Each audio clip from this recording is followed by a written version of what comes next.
Tu t'apprêtes à écouter un nouvel échange avec une personne passionnée et passionnante et j'espère que tu trouveras dans cet épisode des idées, des concepts ou des techniques qui t'inspireront ou te motiveront.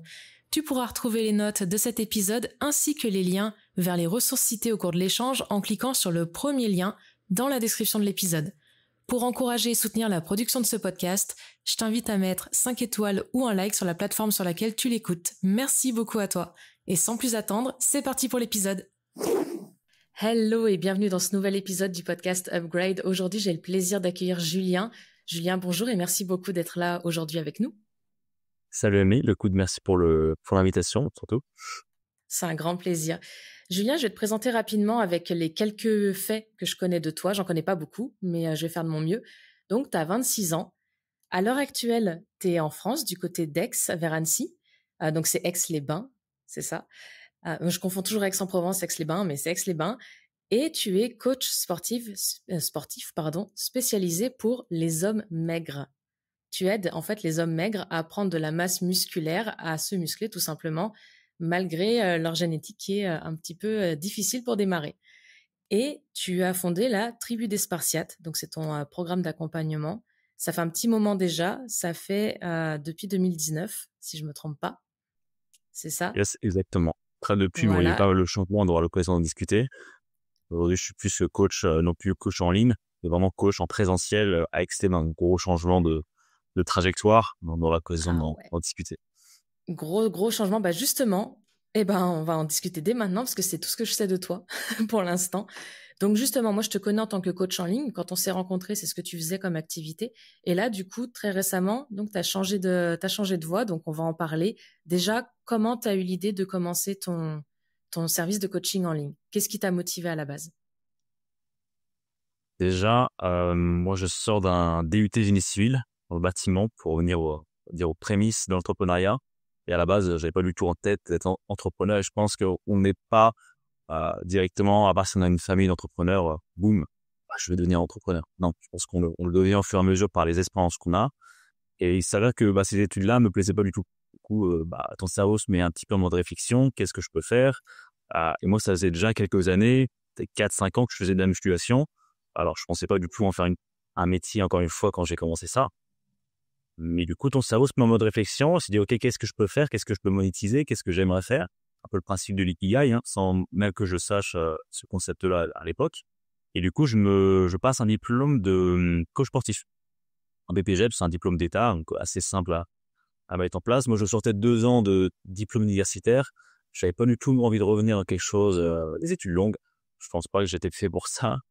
Et ce qui se passe après, il y a le Covid, en fait. Moi, j'ai eu un gros client en présentiel à Lyon quand j'y étais. Le Covid arrive parce que c'était juste avant, c'était fin 2019. Donc là, moi, j'ai mon diplôme en poche. Je commence le coaching sportif en présentiel. Le en ligne, pour moi, c'était lunaire. Alors vraiment, je savais pas que ça existait, pour te dire. Et le Covid arrive, du coup, tu te dis, OK, j'avais un client. Ce client-là, il veut toujours se faire coacher. Qu'est-ce que je peux faire pour proposer le même service? Donc, assez naturellement, on a fait finalement la même chose qu'on faisait en présentiel, mais on l'a fait en visioconférence. Mais c'était pas encore le vrai coaching en ligne au sens où tu packages une offre irrésistible, tout ce qu'on apprend dans le business, c'était vraiment très basique au final. Et puis début janvier 2020, je vois passer pas mal de publicité pour les coachs sportifs justement, parce qu'à force, l'algorithme est quand même bien fait. Et je tombe sur une personne en l'occurrence qui va devenir mon mentor pendant jusqu'à très récemment dans le coaching justement sportif en ligne, avec sa propre méthode. Et pour moi, il m'a fait découvrir ce que c'était vraiment le coaching en ligne, au sens où tu n'es plus en train d'échanger une autre temps contre une rémunération, mais vraiment de créer une offre, un package qui permet d'ajouter à tes clients en te spécialisant justement pour une niche. On parlait justement que j'étais spécialisé, je dis j'étais parce que voilà, je le suis plus, pour les hommes skinny, les hommes maigres. Et pourquoi? Parce que moi, c'était mon parcours, j'étais comme ça, je faisais 40 des kilos quand j'ai commencé la musculation. Donc pour moi, c'était naturel d'aller dans cette voie-là, même s'il s'avère que c'était pas du tout la voie la plus prolifique après des années d'expérience dessus et de nombreux échanges avec des gros entrepreneurs dans la même niche. Mais bref, on en discutera peut-être de cette partie-là. Et je raconte ou pas aujourd'hui finalement pourquoi j'ai changé. On garde ça pour plus tard. Je pense Dis-moi. qu'on va y arriver. On va faire Ok, chronologiquement. Je pense que ce sera plus vas-y, simple. nickel. Justement, moi, ça m'intéresse d'avoir ton point de vue sur ton positionnement de départ. Et justement, après, on viendra à ton positionnement actuel. Il y a quelques temps, j'ai interviewé quelqu'un qui s'appelle Clément Desplat, qui est coach aussi, mais plutôt dans la nutrition. Et lui, il s'est positionné vers les femmes de plus de 40 ans qui souhaitent perdre du poids. Alors que lui, c'est un jeune homme qui a la trentaine, qui est très mince, très très mince, qui serait concrètement, je pense, dans ta cible de départ. Voilà. Et donc, tu vois, il s'est positionné complètement vers des personnes qui sont à l'opposé de lui. Toi, tu as fait plutôt l'inverse. Tu t'es positionné vers des personnes qui, au final, te ressemblaient, c'est-à-dire des hommes avec une génétique voilà, qui leur donne un corps relativement skinny, donc maigre, et qui souhaitent prendre de la masse musculaire. Ça t'a paru assez normal, finalement, d'aider des personnes qui avaient les mêmes problématiques que toi? C'est ça, en fait, c'est parce qu'elles avaient les mêmes problématiques que toi que tu t'es dit, je vais aider ces gars-là? En fait, de base, j'ai pas réfléchi en mode quelle est la niche la plus rentable. Je me suis dit Hmm. quelle est la niche avec laquelle je me sens à l'aise et que surtout je me sens légitime et capable d'aider. Pour moi, ça c'est quand même important d'être légitime pour sa niche, même si en soi c'est pas une nécessité parce que quand on est coach, en soi on est formé puis on peut se former pour accompagner n'importe qui. Et moi j'étais parti dans le côté passion au départ, tu vois.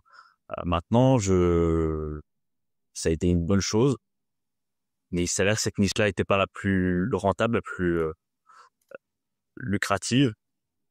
Et je comprends pourquoi ce coach-là s'oriente vers ce public-là parce que c'est le public qui a le plus de pouvoir d'achat et surtout, femmes plus de 40 ans ou plus de 40 ans qui dit au pouvoir d'achat. Et les femmes sont beaucoup plus fédératrices pour avoir coaché des hommes pendant plus de 5 ans. En France, du moins, un homme qui se fait coacher dans le conscient collectif de ces personnes-là, c'est un peu une marque de faiblesse. En mode, ah, j'ai pas réussi à le faire seul, j'ai besoin d'un coach. Vraiment, en réalité. Par contre, une femme, et pour échanger avec des dizaines de coachs dans cette niche-là, elles sont fières. Elles sont fières d'avoir un coach et une marque de statut. J'ai mon coach, tu vois. Un homme, il va beaucoup moins parler. Du coup, bah, forcément, tu comprends bien d'un point de vue business, bah, ça marche beaucoup moins bien. Déjà, si le fait d'avoir un coach est pas forcément bien accepté pour lui, si en plus, il sait que, inconsciemment, tu vois, bah, c'est pas une fierté non plus, bah, ça n'aide pas la recommandation, bref, ça n'aide à rien, tu vois. Du coup, le montant que le client est prêt à investir est moindre. Et là, je pourrais faire la parallèle avec, justement, maintenant, je coach aussi des femmes de plus de 40, 50 ans. Et je peux te dire que la différence est plus que notable. Vraiment. Tu vois.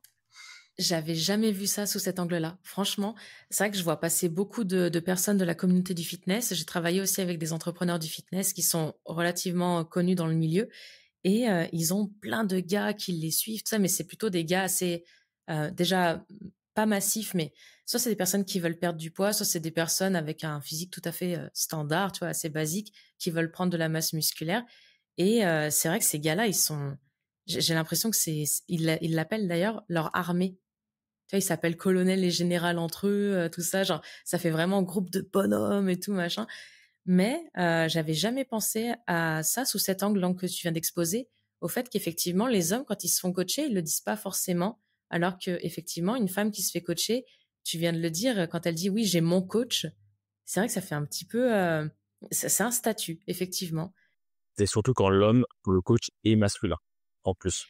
Aussi, aussi, c'est vrai que et à l'inverse, par contre, alors un homme qui serait coaché par une femme, là, je crois qu'on touche le fond. Il y en a, hein, bien sûr, il y en a, mais c'est vrai que c'est quand même beaucoup moins courant et en tout cas, c'est moins visible. Voilà, c'est surtout ça. Je pense que ça arrive, hein, bien sûr. Moi, je le vois autour de moi dans la salle où je vais, tout ça. Bien sûr qu'il y a des femmes qui peuvent coacher des hommes, mais c'est vrai que c'est moins visible. Ils en font moins étalage sur les réseaux sociaux, sur des groupes, des choses comme ça, c'est vrai. On va pas contre, enfin, il n'y a pas d'histoire de stéréotype ou quoi que ce soit. C'est juste une question de statistique, en fait. Au bout d'un moment, quand tu as coaché suffisamment, tu as eu suffisamment de clients, tu as eu des échos personnels d'amis, de confrères, tu vois leurs chiffres, tu vois ce qui se passe. Donc, voilà. Tu sais ce qui se passe globalement dans le marché du coaching sportif en France, tu vois. Exactement. Et on va parler de cette question de légitimité. Ça a été une grosse question avec Clément, du coup. Comment établir sa légitimité auprès d'une cible qui est à l'opposé de nous. Toi, à la base, tu as établi ta légitimité tout simplement en étant ce que tu vendais, tout simplement. C'est-à-dire que toi, tu es un mec à la base, comme tu l'as dit, skinny, tu pesais 40 et quelques kilos quand tu as commencé. Tu as réussi à construire du muscle, à construire un physique assez athlétique, tout ça. Donc forcément, tu as l'image de ce que tu vends, de ce que tu vendais, au moins à l'époque. Maintenant, donc là, c'est vrai que la légitimité, pardon, elle est assez évidente. Maintenant, tu dis que tu es en train de te rediriger vers une autre cible. Comment ça se passe? Donc déjà, quelle est ta cible actuellement et comment tu mets tout ça en place? Il y a beaucoup de questions qui vont arriver, je pense, à propos de ce sujet, hein. Déjà, ce qu'il faut comprendre, c'est quand on est sur un business en ligne, tu es en concurrence, tu resteras à la France avec, dans mon cas, tous les coachs tous les coachs sportifs en France. D'où la nécessité de se spécialiser. Quand t'es pas connu, t'as pas une grosse audience. Voilà, il faut que tu sois spécialisé justement pour devenir magnétique auprès des clients. Ah ok, bah, je prends ce coach-là parce qu'il est spécialisé exactement pour ma spécialité. Maintenant, là, en gros, ce que je fais, c'est que c'est du coaching en présentiel. Je reviens finalement en 2019 avec tout le backup du en ligne, ce qui est que là, le coaching à domicile, c'est une facilité parce que tout ce qu'on apprend en ligne, mais c'est tellement difficile en fait au final. Il faut être au top sur le plan marketing, sur le plan vente. Euh, et là, sur le présentiel, il faut être au top sur le succès client. Tu vois. Et c'est ça qui me manquait, la partie accompagnement. Parce que quand je te dis, moi, c'est plus mon avis personnel, mais je pense que beaucoup de coachs me rejoindront. Quand tu es coach sportif en ligne, tu es tellement loin du terrain, tu plus dans le terrain, tu plus dans le contact avec le client. Tu fais des formations pour apprendre des choses à tes clients, tu leur envoies des programmes de nutrition, c'est très bien, tu as des bilans avec eux en visio, mais t'es pas avec eux dans la séance, t'es plus le coach en fait pour lequel tu t'es formé. Donc, vraiment, tu vas essayer de créer des cours ludiques. Et là, moi, je suis en pleine redécouverte finalement même découverte du métier réel parce que là, j'ai pas pu le pratiquer longtemps avant le Covid. Et là, c'est juste un bonheur. Et pour répondre à ta question, maintenant, en gros, je m'étais également spécialisé pour les hommes parce que j'avais jamais coaché de femmes et je me dis bon, on va rester là-dessus. Les hommes de 30 à 50 ans, on a augmenté un petit peu l'échelle d'âge. Parce que moi, au final, je me sens plus à l'aise déjà de coacher des personnes de cet âge-là. Elles ont plus de pouvoir d'achat, c'est plus simple, elles sont plus coachables, elles sont plus stables dans leur vie pour initier une transformation ou un coaching sportif. Et il faut vraiment pas oublier que le coaching sportif en présentiel, c'est un service premium. Le en ligne, on n'a pas encore cette conscience collective parce que c'est pas tangible. Et là, j'ai pu facturer beaucoup plus élevé à domicile parce que les gens voient la valeur en fait. Et ça, c'est j'espère que ça viendra aussi en France pour au côté en ligne, que les gens mettent de la valeur dessus.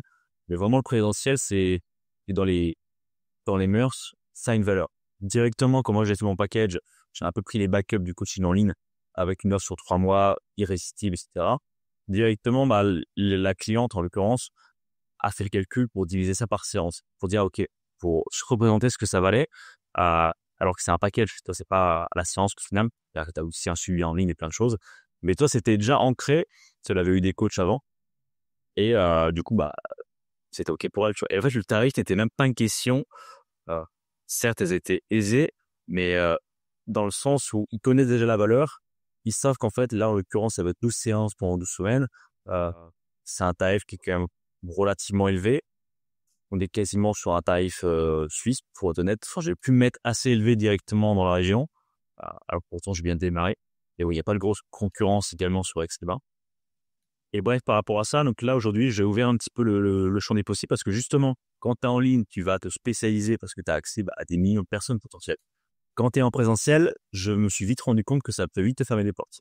De trop te spécialiser, surtout à Aix-les-Bains, on n'est pas à Paris. Vas-y, c'est un petit patelin. Enfin, petit patelin. En plus, beaucoup d'habitants. Donc, le fait de trop se spécialiser, te ferme des portes parce que le coaching à domicile, c'est vraiment qu'une bouche à oreille. Là, j'ai signé une cliente et cette cliente-là voulait s'entraîner absolument avec sa voisine. En fait, directement, j'ai signé 2 clientes en fait avec une formule duo, bref, peu importe, qui était à la base pas du tout dans ma niche. Et ce qui est assez marrant, c'est que ma publicité qui tournait sur Aix-les-Bains en local, c'était, faudrait que je la fasse, c'était vraiment pour les hommes. Je disais pour les hommes de 30 à 50 ans, coaching à domicile sur Aix-les-Bains. Et justement, la fille elle me contacte sur la publicité. Du coup, je me dis, bon, pourquoi pas, peut-être que c'est pour son mari ou quoi que ce soit. Du coup, je réponds, etc. Puis on se fixe un rendez-vous. Et puis, en fait, c'était pour elle, tu vois. Donc, voilà. Donc, tant mieux. Et au final, ce truc-là, ça m'a fait ouvrir en mode, waouh. pourquoi c'est vrai que se restreindre aux hommes, pourquoi se restreindre à un type d'âge? En fait, mon marketing fera directement le curseur et aujourd'hui, il y a plus de question de légitimité en soi. Enfin, voilà, j'ai plus de 5-6 ans de coach sportif. Je sors pas du banc de l'école. Donc, je me sens tout à fait légitime, en fait, d'accompagner ces personnes-là. Donc, c'est pas tellement un problème. Puis, au final, c'est ça qui est intéressant, justement, dans ce métier-là. Tu as toujours un peu des problématiques particulières. J'ai une personne en surpoids, j'ai une personne qui veut juste perdre 5 kilos, qui veut avoir des entraînements dynamiques, plus cardio. Bah, je me forme, tu vois, si jamais il y a un truc qui manque, c'est justement ça que moi qui me manquait. C'est au lieu de se former constamment sur la vente, le marketing, parce que quand tu es dans le business en ligne, enfin, moi, c'était mon cas avec la niche que j'avais, elle était très difficile. Et du coup, je devais mettre beaucoup d'efforts sur ces 2 points-là, quitte à, bah, de plus avoir le temps, l'énergie de mettre du temps sur ses clients, en gros, améliorer ses compétences. Et c'est ce que c'est-à-dire, mais moi, je pense depuis 2019-2020, à part les expériences perso, le fait de m'entraîner, je me suis pas reformé sur le coaching sportif, tu vois. Donc, alors, je fais pas les généralités, hein. Je pense que beaucoup réussissent à se former en parallèle. Bon, ça n'a pas été le cas. Donc là, je suis hyper content, en tout cas, de rouvrir un peu les lits de musculation, de fiction et de proposer des vrais skills pour les clients que je vais accompagner, tu vois. J'ai un peu divagué sur la question, mais on se retrouve. Non, non, mais carrément, mais tu soulèves un point hyper important. Il y a plein de points d'ailleurs qui ont été soulevés. Si je résume, au final, donc tu es passé d'un coaching en ligne pour les hommes maigres qui souhaitent prendre de la masse musculaire à un coaching en présentiel. Et au début, tu ciblais donc toujours les hommes, donc de 30 à 50 ans cette fois, mais toujours que des hommes. Et au final, tu as eu une cliente d'opportunité qui finalement t'a permis d'ouvrir un peu tes horizons et de te dire, OK, au lieu de me spécialiser, de me nicher autant au niveau local, ça va me fermer des portes. Je vais plutôt me diversifier et rester ouvert à tout type de clients. Au final, c'est ce qui s'est passé. Et ça soulève un point. On y vient justement. Tu parles du marketing, du besoin de se former quand on fait un business en ligne. À mon sens, depuis qu'on est passé à des business en ligne, on passe plus de temps effectivement à se former sur le marketing digital, à se former sur les bonnes techniques, à se former sur les tunnels de vente, sur les Facebook ads, les YouTube ads et tout ça, qu'à faire notre cœur de métier. Alors bien sûr qu'on peut déléguer, mais en attendant, il faut quand même toujours se former là-dessus. Il faut quand même se former ne serait-ce que d'un point de vue stratégique. Et c'est vrai que je trouve qu'on perd un petit peu l'essence de nos cœurs de métier, alors que ça peut être du coaching, ça peut être plein d'autres choses, hein. Et du coup, on perd aussi certains. Je ne sais pas comment exprimer cette idée-là. Je manque un peu de mots ce matin, mais euh, on arrive moins à prendre du recul sur les conseils qu'on peut avoir justement en ligne. Quand on entend par exemple parler de marketing, de choses comme ça, on entend très souvent qu'il faut se nicher, qu'il faut se spécialiser, qu'il faut avoir une expertise, tout ça. Ça, bien sûr, quand on est lancé dans une marée de millions et de millions d'êtres humains en ligne, bien sûr que c'est bien de se nicher parce qu'effectivement, ça nous fait sortir du lot. Mais quand on est au niveau local, c'est-à-dire comme là, toi, tu es à Aix-les-Bains, donc tu l'as dit, c'est une petite ville, c'est pas non plus, c'est pas un bassin de millions de personnes non plus. Quand on est au niveau local et que la zone de chalandise est réduite, se nicher, c'est effectivement potentiellement se fermer pas mal de portes. Et du coup, les conseils qu'on a pu avoir et qu'on a pu obtenir et qu'on a pu mettre en œuvre pendant des années de marketing digital, de business en ligne, sont pas forcément applicables à la lettre quand on a un business en local. C'est pas du tout la même chose, c'est pas la même façon de prospecter, c'est pas la même façon d'acquérir la clientèle et c'est pas la même façon non plus de la fidéliser. Donc, je pense que tu soulèves un point vraiment très, très important avec ce changement de voie que tu as opéré, ouais. Non, mais exactement. Bon, après, tu apprends sur le tas, mais c'est quand tu viens du en ligne, tu fais du présentiel, c'est beaucoup plus simple. Moi, typiquement, j'ai un très bon confrère à moi qui est de la région, qui a fait tout à fait l'inverse. Et c'est plus logique qu'on soit déjà comme ça. À un moment, on fait du présentiel. Il a fait ça pendant 2 ans. Puis après, là, il fait du en ligne et avec toute l'expérience qu'il a pu accumuler du présentiel, il a aussi de la facilité sur le plan relationnel, sur le plan du coaching. Il est quand même très, très bon. Et le marketing et la vente, bah, ça s'apprend. Tu vois, bon, c'est comme tout. Donc, l'idée, c'est surtout de faire ce qu'on aime. C'est bateau ce que je dis, mais après des années dans le business en ligne, en fait, c'était plus au final, à terme, pas au début, hein, mais une prison dorée dans le sens où je gardais cette activité parce qu'elle me permettait de voyager. Et j'ai voyagé pendant 2 ans à travers le monde, tout en travaillant sur ce business-là. Donc, je remets rien je regrette rien sur tout ce qui a été fait. Euh, mais aujourd'hui, justement, avec ce backup-là, j'apprécie tellement le fait de rester au même endroit et là, j'ai un appartement, là, depuis 1 mois et demi. J'ai pris un appartement long terme, j'ai acheté une voiture, j'ai pris des abonnements à la salle. Enfin, je me suis vraiment engagé finalement à rester sur cette région-là, alors qu'avant, vraiment, j'avais la bougeotte et quand je dis bougeotte, c'était de continent, hein. Sur les continents en l'espace de plusieurs mois. Et tu me dis si tu veux qu'on en parle de ce côté digital Et nomadisme. bien sûr qu'on va en parler. Avant d'en parler, je rebondis juste sur quelque chose que tu viens de dire. Tu viens de dire, il faut faire ce qu'on aime. Et je pense effectivement que ces questions de business en ligne, business en physique, tout ça, en présentiel, pardon, c'est une question d'appétence, c'est une question aussi de personnalité. Tu as des personnes qui vont avoir besoin et envie de contact humain. Ces personnes-là, peut-être qu'elles peuvent apprendre le marketing digital, peut-être qu'elles peuvent être très bonnes en vente à distance, mais au final, si elles n'ont pas ce contact humain, au bout d'un moment, elles vont s'essouffler, elles vont un peu perdre le sens de ce qu'elles font. Et au final, elles auront tendance à revenir à du présentiel. C'est probablement ce qui t'est arrivé. C'est ce qui m'arrive aussi actuellement d'ailleurs, puisque moi aussi, je suis en train de suivre le même chemin que toi. Voilà. Et c'est vrai que on oublie souvent cette notion d'appétence et cette notion de personnalité et d'envie, tout simplement aussi. Euh, le marketing en ligne, c'est très bien. Le business en ligne, c'est très bien, mais c'est pas fait pour tout le monde. Et c'est bien de l'avoir testé aussi. Et là, justement, on arrive à un sujet qui est aussi tout aussi important. C'est la question du digital nomadisme. Tu viens de le dire, toi, tu avais envie de voyager, tu avais envie de bouger, tu avais envie d'être libre géographiquement. Et pour ça, il te fallait une source de revenus. Donc, tu as fait du business en ligne, ça t'a plu pendant un petit moment.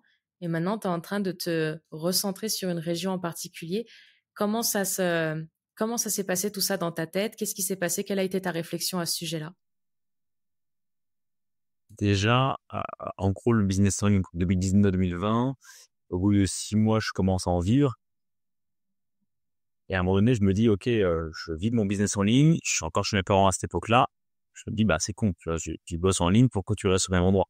Tu vois, c'est une question qui se pose. Du coup, bah, j'ai commencé à voyager en France avec ma voiture. J'allais de spot en spot.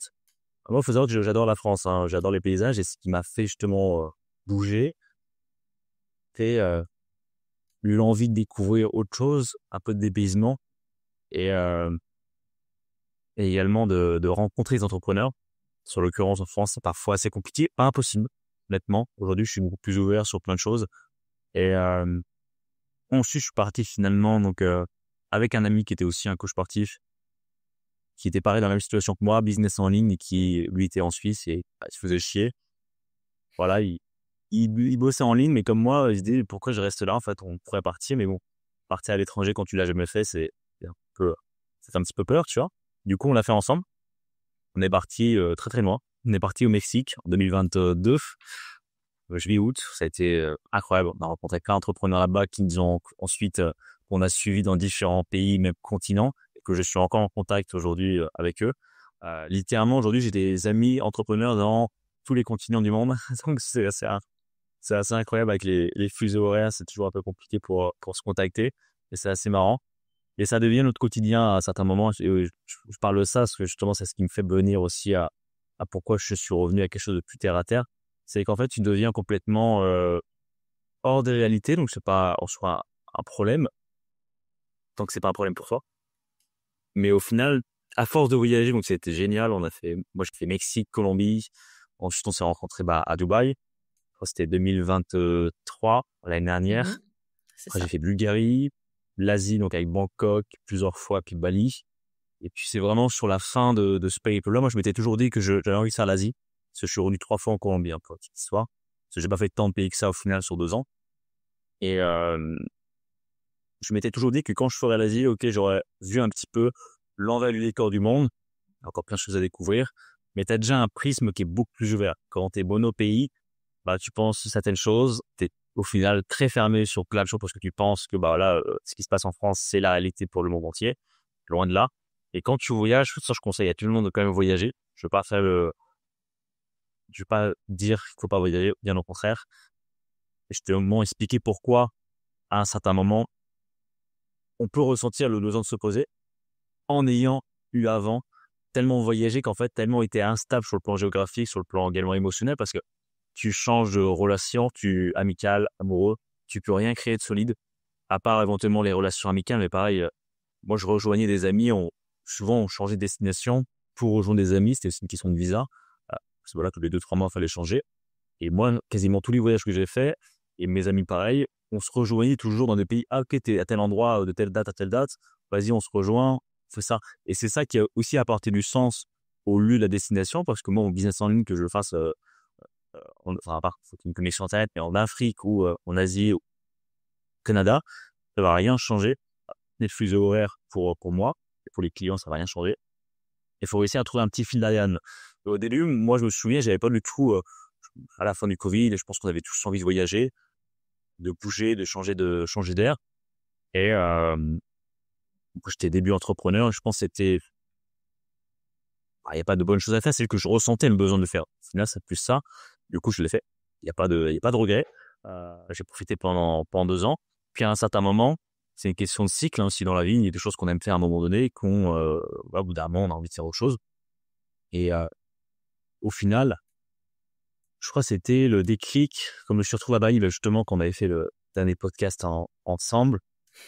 Donc, il n'a pas été enregistré, mais c'est pas grave. On va le refaire aujourd'hui. Justement, j'ai eu un déclic. En vrai, mais je me suis dit littéralement ça. Je me dis, mais qu'est-ce que je fous ici? Vraiment. Cette question, j'ai pas arrêté de me la poser pour justement apporter un sens, en fait, à ce que tu fais dans la vie. Pourquoi t'es à tel endroit, dans telle activité, à côtoyer tel environnement, telle personne. Enfin, tu sais, tu remets tout en question toute ta vie. Alors que c'est des questions que je m'étais pas posées avant, j'étais en mode découverte. Pour ça, j'appelais ça le mode découverte. J'avais pas d'attente. J'avais pas non plus de vision. Si tu me disais à cette époque-là, est-ce que tu as une vision à 5 ans ou est-ce que tu as des... Non, c'est juste voyager, tu vois. Puis essayer de faire un peu d'argent en ligne. Et justement, avec ce déclic-là, de se dire, OK, j'ai 26 ans, je suis encore jeune, mais putain, les années passent. Pour moi, j'ai encore la vingtaine dans la tête quand j'avais démarré le business en ligne. Et je me voyais beaucoup plus loin, nettement, sur le plan financier, pas tellement sur le plan humain, parce que je me voyais pas autant voyager. Aujourd'hui, bref. Et ça me fait penser à un autre point, mais on l'abordera plus tard, qui fait écho à celui-ci. Mais je me suis vraiment posé les questions qu'on doit se poser à un certain moment. En mode, voilà, ce que j'ai dit, pourquoi est-ce que je fais cette activité? Est-ce que j'aime vraiment ça? C'est le principe de l'ikigai, tu vois. Je me suis formé, j'ai acheté une formation, ça n'a pas été évident. Et ce qui est assez marrant, c'est que cette formation, en soi, directement, ça m'a pas aidé. Mais 1 ou 2 semaines après, je l'appelle comme ça va être marrant, mais j'ai été foudroyé par Zeus. J'ai mis à l'écouter un peu mythologie. Et vraiment, mais dans ma tête, je mettais tout en boucle. En mode, OK, qu'est-ce que je peux faire? Qu'est-ce que je sais faire? Il y a tous les business qui sont passés. Parce que dans ma tête, c'était clair, hein, je voulais changer d'activité et pas forcément relancer du présentiel. Hein, ça n'était pas encore du tout dans ma tête. Et en gros, je me retrouve en juillet donc de cette année. Je reviens de mon séjour à Bali, complètement explosé. Enfin, remise en question totale. Je sais pas si on appelle ça un burn-out ou quoi que ce soit, mais je suis retrouvé chez mes parents pendant 2 mois. Et en mode, mais qu'est-ce que je vais faire de ma vie? Vraiment. Parce que cette activité, elle marche de moins en moins, elle me demande de plus en plus d'efforts pour que ça fonctionne, parce que le cœur n'y est plus depuis un moment, et forcément, ça se ressent sur tout le reste. C'est un cercle vicieux. Du coup, t'es en mode vraiment, là, je suis chez les parents, voilà, je n'ai pas beaucoup de frais. J'ai le temps de me vraiment poser les questions que j'avais pas le temps de me poser parce qu'il fallait faire du business, il fallait faire de l'argent parce que t'as des voyages, t'as des amis qui chiffrent un peu plus et qui ont un train de vie, t'as envie aussi dessus, tu vois. Donc, tu es toujours en mode, OK, c'est quoi le prochain client? C'est quoi le prochain client? Tu es un peu dans la foire d'empoigne, si on peut dire. Du coup, là, je me suis posé, j'ai fait la pression de tout, j'ai coupé Instagram, j'ai coupé les réseaux, parce que ça influence tellement négativement, en fait, sur des fausses attentes qui n'étaient pas les miennes au final. J'avais des attentes du coup, je me rends compte, j'avais toujours pensé, OK, il faut que je fasse 10 000 euros par mois, il faut que je fasse ça. Mais au final, ça m'a jamais en parlé. Ce truc-là. Je pense que j'y arriverai, mais pas en y pensant, OK, je veux faire 10K. C'est pourquoi je veux faire 10K. Tu vois, c'est quoi derrière? Ah, OK, il y a ce truc-là, en fait, le 10K sera la conséquence. Ça sera pas la mission, tu vois. Ça sera la conséquence. Si j'ai le cœur au projet, nécessairement, quand tu as le cœur au projet, je me rends compte qu'un business devient beaucoup plus rentable. Je parle un peu dans tous les sens, mais je pense qu'on se rejoint sur le thème de mal, c'est que on pense toujours, OK, il faut le business le plus rentable, mais non. Vraiment, moi, je pense plus du tout comme ça. Je me dis, même du business présentiel, tu m'aurais dit ça, mais attends, c'est pas rentable, tu échanges ton temps contre de l'argent, qu'est-ce que tu vas faire, Julien? Non. Au final, si tu as la passion dans ce projet-là, je peux t'assurer, et j'ai beaucoup de collègues cet exemple-là, qui feront beaucoup plus d'argent dans un truc qui est un peu moins rentable sur le papier. Ah oui, mais c'est pas scalable, faut pas déléguer, machin. Parce qu'en fait, le cœur y est, tu vois. Le cœur y est, et du coup, bah, ça fonctionne. Et ça fonctionne tellement bien qu'en fait, ça a toutes les opportunités que tu n'as même pas vu, même pas pensé dans cette niche-là, dans ce business modèle-là. Et toi, moi, je suis en train de m'empâter dans un truc qui est en soi plus scalable. Tu peux déléguer, tu fais autant d'argent que tu veux. Et au final, ça fonctionne pas, ça fonctionne pas des masses. Et pour un exemple très concret pour moi, en 2 semaines de coaching en présentiel, j'ai fait plus de chiffre d'affaires que de mon meilleur mois de coaching en ligne. Ah Voilà, oui, c'est quand posé. même. Et bref. Parce que le cœur y Les est, en termes fait. sont dits. Le cœur y est et moi, je kiffe, en fait. Là, je surfe sur la vague, hein, honnêtement. Et j'espère que ça va continuer. Je vais nourrir ça. Et juste pour aborder un dernier point, puis je vois que tu veux poser une question. Euh, je pense que c'est important parce que ce déclic-là, en gros, moi, j'étais dans une phase où j'étais blasé. J'avais beaucoup voyagé. J'étais blasé de tout. Pour te dire, j'étais à Bali et rien n'avait de saveur. Vraiment, je m'en mets taper le coquillard, hein. C'est alors des gens, je me dis, mais il y a des gens qui aient connu toute une année pour aller là. Et moi, je suis le connard qui n'en a rien à foutre. Voilà, pour lui, l'environnement digital nomade, c'est, ça en fait pas partie. Enfin, comment dire, ça devient ton quotidien. T'échanges. Moi, j'ai échangé que avec des entrepreneurs dans le même cas que moi. Un qui est à Dubaï, un autre qui est à Medellin, un autre qui est à Bangkok. En fait, c'est tellement notre quotidien qu'en fait, c'est notre normalité. Du coup, ça devient, on se blase. Et ça, c'est la pire des choses. C'est quand on se blase. Moi, j'ai mis du coup 2 mois à me relever. Enfin, ça faisait des mois de blasitude, hein, si on peut dire. De dire, OK, qu'est-ce que j'ai envie de faire? Parce que quand t'es blasé à un certain niveau, en fait, j'étais pas en mode suicidaire non plus. Mais certains, ça peut arriver, tu vois. Trouver un sens à sa vie. Me dire, mais qu'est-ce que j'ai envie de faire? Parce que j'étais tellement blasé qu'en fait, ouais, ça a l'air cool, ça. Mais, ouais. C'est ça. Et t'as dit le mot, j'allais rebondir dessus, t'as dit le mot, trouver un sens à sa vie en fait. Il y a beaucoup de gens, oui, ils vont faire un business en ligne, oui, ils vont faire quelques milliers d'euros, quelques centaines de milliers d'euros. C'est bien, mais il y en a plein qui sont un peu en déprime au final. Disons le mot, c'est un peu une déprime ou un burn-out, appelle ça comme tu veux. Mais en tout cas, c'est un état qui est pas du tout agréable. Et c'est parce que ces personnes-là, bah, elles trouvent pas de sens à ce qu'elles sont en train de faire. Je viens de je viens de passer une phase aussi comme ça après l'été. Là, l'été, j'ai charbonné dur, dur, dur. Je me suis pas posée, ça a été vraiment intense. Et les mois qui ont précédé aussi, je m'autorisais très peu de repos, de choses comme ça, parce que je voulais absolument réussir, atteindre mes objectifs, tout ça, tout ça. Et en fait, le cœur y était plus.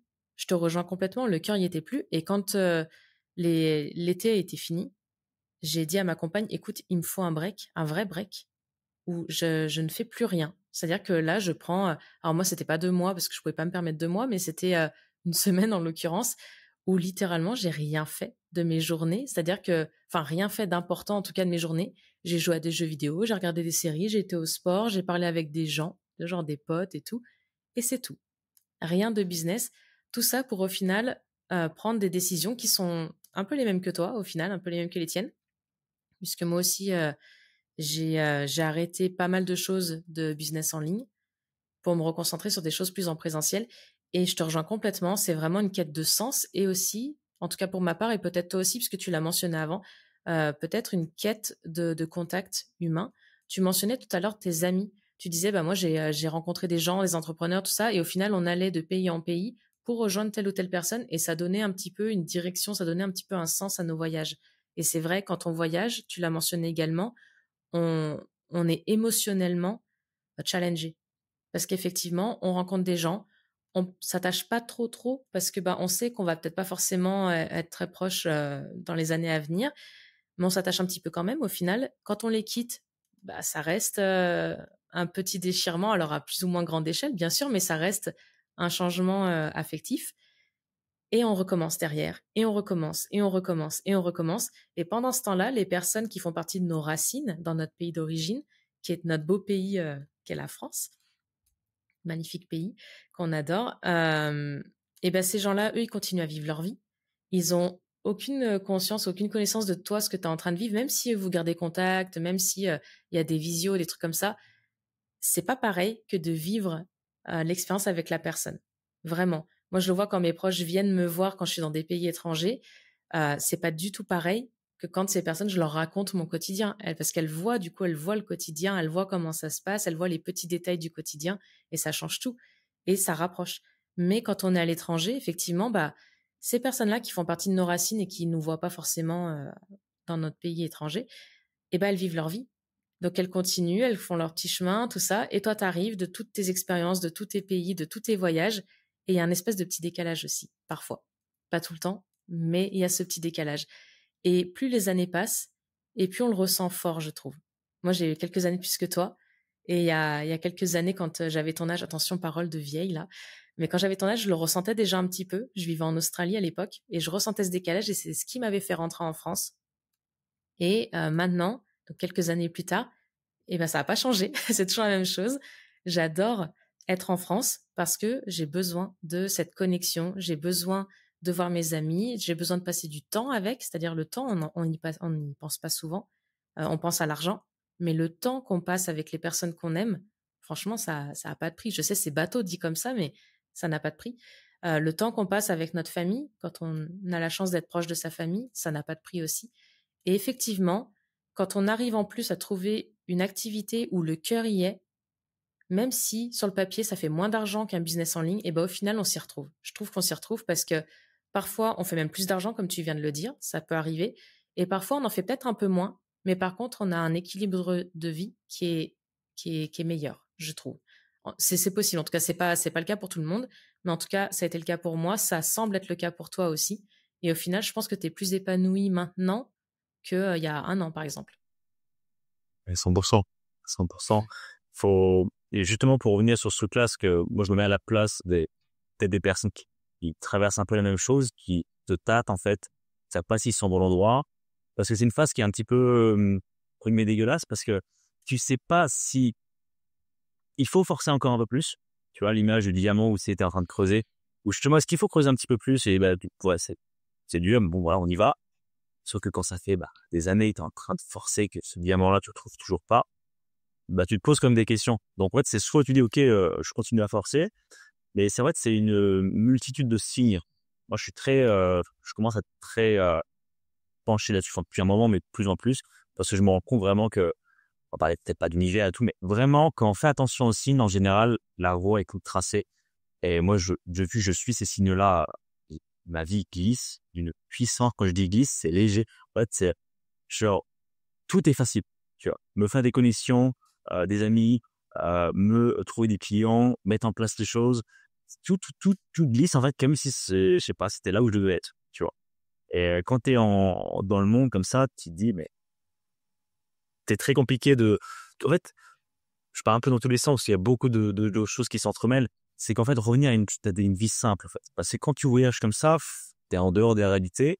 Encore une fois, je dis, c'est pas un problème. Mais en fait, tu as des exigences et des références qui sont tellement plus hauts. En fait, tu dis, mais dès qu'un pays, finalement, il y a un petit truc qui te plaît pas, ah bah vas-y, ça dégage. Tu vois, petit terme entre quoi, ça dégage et on parle dans un autre continent. Et on n'apprend plus les petites choses. Tu vois, maintenant, je peux dire, j'ai une gratitude et je pense que c'est la gratitude qui m'a apporté tout ce que j'ai aujourd'hui. Alors que j'étais pas du tout quelqu'un de... j'ai essayé de travailler dessus, mais très compliqué d'avoir de la gratitude. Pourtant, j'avais bien raison pour l'être, mais c'est pas évident. Et ouais, je commence à divaguer un petit peu, mais tout ça pour dire que il faut écouter les signes. Et typiquement, quand je me suis retrouvé à Bali, c'était la première fois où justement j'y suis allé avec un ami, mais après je suis resté tout seul pendant une semaine, où vraiment je suis resté dans le pays en connaissant plus personne. Et en fait, c'est épuisant. Quand tu restes 2-3 mois par pays, c'est bien, tu as le temps de créer des relations. Et encore, tu sais que tu vas partir quand même. Et en fait, je me suis dit, mais pourquoi je dois encore recréer des relations, tu vois, des amis, éventuellement une copine, etc. Encore une nouvelle fois, après l'avoir fait une dizaine de fois. En fait, ça devenait éreintant. Et au bout d'un moment, je me dis, mais pourquoi faire, en fait? Pourquoi je vais créer des relations, sachant que je veux pas vivre à Bali? Enfin, à part si voilà. Je me dis, mais qu'est-ce que tu fous? En fait, on va perdre du temps pour concevoir quelque chose de concret. Toutes ces années que tu perds, où tu pourrais, moi, j'ai mon frangin, c'est un peu aussi une source d'inspiration. Voilà, il est un peu salarié, mais plutôt ingénieur en Suisse. Il gagne très bien sa vie, il est propriétaire de son logement, plusieurs voitures. Enfin, je me dis, OK, le mec, il a avancé, quoi. Alors moi, j'ai énormément avancé sur le plan vie, expérience. Je suis très riche de ça. Encore une fois, ça, je pense que c'est quelque chose à faire, le voyage. Parce que tu t'en ressens vraiment grandi humainement. Mais en soi, 26 ans, dire, j'ai pas énormément sur le compte en banque, j'ai pas de possession. Parce que moi, j'étais digital nomade avec le sac à dos. C'était un sentiment de liberté énorme. Me dire, OK, je veux quelque chose de concret maintenant. Et avoir mon chez moi, mon setup. Voilà, j'ai mon petit bureau, on voit pas, mais j'ai mon gros bureau en angle, en bois. Enfin, bref, tout est optimisé. Quand t'es en digital nomadisme, t'es toujours un petit peu dans un café en train de bosser sur un truc, machin. Alors, c'est cool à un moment donné, mais que tu veux vraiment performer, je reprends la phrase d'un confrère à moi qui était assez vrai. Quand tu voyages comme ça en mode digital nomadisme, tu mets pas le focus sur le business. C'est impossible. Tu mets le focus sur le voyage, sur les expériences, et c'est une très bonne chose un certain temps. Mais tu mets pas le focus sur les relations, tu mets pas le focus sur la famille, sur le sur les passions également. Parce que moi, j'ai repris plein de passions sportives, le VTT, des choses que je faisais plus. J'aurais pu éventuellement le faire à l'étranger, mais voilà, je n'ai pas eu l'opportunité. Et le focus également sur le business, en fait, sur le créer quelque chose long terme. Et juste pour revenir sur ce déclic-là, j'ai pas eu le temps d'aborder. Où en gros, en suivant ces signes-là, les signes, ça a été des trucs. Par exemple, je me suis retrouvé à Bali, je me suis blessé plusieurs fois, ça m'était jamais arrivé avant. On peut dire bon, bah, c'est anodin. Mais quand ça se répète et que c'est des choses qui s'amplifient un petit peu, je me dis ouais, il y a un truc qui coince. Je me sens pas bien, tu vois, vraiment. Tu sais pas la solution. Tu sais que tu te sens pas bien, tu sais pas quoi faire pour changer ça. Du coup, je suis revenu justement en France. Je ressentais besoin en fait de revenir en France. C'était juillet août, ça y est, c'était une bonne période. Et vraiment me poser si on met l'argent de côté, vraiment, ça dégage. Parce que là, je suis chez mes parents. Il y a pas de voilà. Qu'est-ce que je j'ai envie de faire? Et ça, c'est une question qui m'a taraudé pendant, je crois, un bon mois et demi. Et tous les business qui sont passés, dropshipping, e-commerce, training, tout ce que j'avais déjà fait par le passé, heu, que je me voyais refaire. Et là encore, j'étais encore en mode: «OK, quel est le business le plus rentable?» Alors, j'ai rapidement switché en mode: «Mais non, mais tu réfléchis pas de la bonne manière. Tu vas retomber dans le même schéma. Tu vas retomber dans le même schéma et refaire une boucle, de ton business quand tu avais démarré». Je dis: «OK, qu'est-ce que vraiment tu te sens faire ou tu as une attraction pour?» Au début, rien. J'étais tellement blasé qu'il y a rien qui m'a tiré. Ouais, je me dis: «Oh, ça sera cool». Mais de là à se lancer dedans, non. Et un jour, vraiment, je l'explique pas. J'avais fait cette formation justement pour l'ikigai, retrouver un peu de mon sens. J'avais beaucoup bossé dessus, mais il y avait rien qui émergeait vraiment, tu vois. Et une semaine, 2 semaines après, je laisse potasser tout ça. Et, vraiment, un jour, il y a une idée qui me vient, et cette idée-là, elle part pas. Et ça a été un truc où elle est jamais partie, cette idée-là. Parce que les idées de, OK, je vais lancer un shop de dropshipping et tout, c'est des idées qui passaient, qui tenaient pas la journée en général. Elles revenaient peut-être le lendemain, mais si je voyais qu'elles restaient pas, je me dis, mais je vais pas me lancer dans un truc si j'y pense même pas, en fait. Non. Et du coup, ce truc-là m'est venu. Mais ouais, mais Julien, c'est ça qu'il faut faire, tu vois. C'est ça que tu as toujours voulu faire, mais que t'as pas fait parce que c'était pas le truc le plus rentable, tu vois. Et au final, aujourd'hui, je suis dans quelque chose où ça me fait énormément kiffer. Je vois le potentiel pour moi avec ma patte, tu vois. Parce qu'au final, la spécialisation se fait sur la manière dont toi, tu fais les choses. T'attires des gens si similaires. Et bah ouais, je pourrais divaguer sur plein de sujets, mais je pense avoir fait le tour par rapport à ça, de suivre sa passion, de se laisser le temps d'avoir ce déclic-là, de se poser les vraies questions en dehors de l'argent. Et comme je disais, quand la passion y est, en général, l'argent suit, réellement. Et l'inverse ne fonctionne pas. Quand on suit l'argent, la passion n'est pas là. L'argent t'en fait un moment et encore, mais Et encore, exactement. Je suis vraiment le même chemin de réflexion que toi à l'heure actuelle. Et je pense que c'est vraiment bien qu'on ait abordé ça dans cet épisode parce que je pense qu'on n'est pas les seuls à avoir ce genre de questionnement en ce moment. J'ai l'impression, en discutant avec pas mal d'entrepreneurs autour de moi, que c'est quelque chose d'assez courant en ce moment. Est-ce que c'est un effet post-Covid, tu vois, parce que ça fait 4 ans maintenant que le monde est passé en ligne. Est-ce que maintenant, au bout de 4 ans, bientôt 5, est-ce que les gens commencent pas à revenir un petit peu aux sources, tu vois, à l'essentiel, au contact humain, à la simplicité, au présentiel, ce genre de choses? Je pense quand même qu'il y a un élan qui va dans ce sens-là de plus en plus. Et je pense qu'il y a beaucoup de personnes qui se remettent en question par rapport à ça. Et c'est pas facile parce que quand on a fait un business en ligne, qu'effectivement on s'est formé, qu'on a passé du temps, de l'énergie, de l'argent aussi, parce qu'on n'a pas abordé cet aspect-là, mais j'avais une question à ce sujet, j'y reviens juste après. Mais quand on a passé tout ça pour construire un business en ligne, qu'on s'est levé le matin, alors qu'on n'avait pas forcément la grosse passion, c'était pas le feu, mais on le faisait, on avait de l'argent, tout ça, et qu'il faut du jour au lendemain arrêter ça pour se reconcentrer sur des choses qu'on aime réellement, il y a plusieurs personnes qui peuvent voir ça comme un échec, parce qu'on va gagner peut-être moins d'argent, en tout cas sur le papier, ou peut-être au début, et malheureusement, il y a quand même ce facteur argent qui reste une priorité pour pas mal de personnes, bien devant l'épanouissement, bien devant la passion, bien devant le contact, bien devant plein d'autres choses, tu vois, la stabilité, les amis, etc. Mais au final, je pense qu'il y a de plus en plus de gens qui commencent à comprendre qu'il n'y a pas que l'argent dans la vie, qu'avoir un business pour faire de l'argent, c'est bien, il faut qu'un business fasse de l'argent, c'est le but premier d'un business, sinon c'est une association, mais qu'il n'y a pas que ça dans la vie. Il y a plein, plein d'autres choses. Et je pense que c'est vraiment bien d'avoir débunké un peu ces idées-là dans cet épisode. Et je tenais à te dire d'ailleurs, c'est une petite remarque très personnelle. Les auditeurs qui nous écoutent que en audio ne le verront pas. Mais on l'a mentionné avant, on a déjà fait cet épisode avant. On l'a enregistré, je crois que c'était en juin, si je me trompe pas. Mais on a eu un souci technique. Je l'ai mentionné dans l'épisode qui vient d'être publié avec Lauriane. J'ai mentionné le fait qu'en fait, ta voix n'apparaissait pas sur l'enregistrement. Donc, il y avait le visuel, mais il n'y avait pas la voix. Donc, voilà. Mais ce que je peux te dire, c'est qu'entre juin et maintenant, personnellement, je vois la différence, même avec une webcam un peu pixelisée. Je vois la différence. T'es plus lumineux, tu souris beaucoup plus. Ta façon de t'exprimer est un peu différente aussi. Je sens que tu as l'air plus heureux. Voilà. Et je pense que ça se ressent aussi dans tes paroles, dans ta façon de parler pour les auditeurs. Je pense que ça se ressent que tu es quelqu'un qui est plus épanoui maintenant, je pense. C'est vrai que tu es bien placé pour le dire parce que justement, le moment où on a fait le podcast, c'était pile le moment où j'étais à Bali, où je pense une semaine après, je rentrais en France. C'était vraiment le moment où j'étais le moment, le pic, le pire, le Julien, le pire qui soit. Et là, tu es vraiment sur le Julien le mieux qui soit de sa vie. Vraiment, je n'ai jamais senti aussi bien. Et c'est se sentir au bon endroit, tu vois. Mais au bon endroit, en localisation, sur le plan tout, en fait. Tu vois. Mm, Et là, quand t'as ça, faut le totalement. garder, faut le chérir, faut le nourrir. Totalement. Parce que faut pas retomber dans ces schémas, mais quand t'as compris pourquoi t'étais tombé dans le schéma précédent, j'aime à dire que t'apprends qu'il y a moins de chances, si t'écoutes les signes, Mm. de faire finalement ce que t'as envie de faire. On parle souvent d'ikigai, de mission de vie.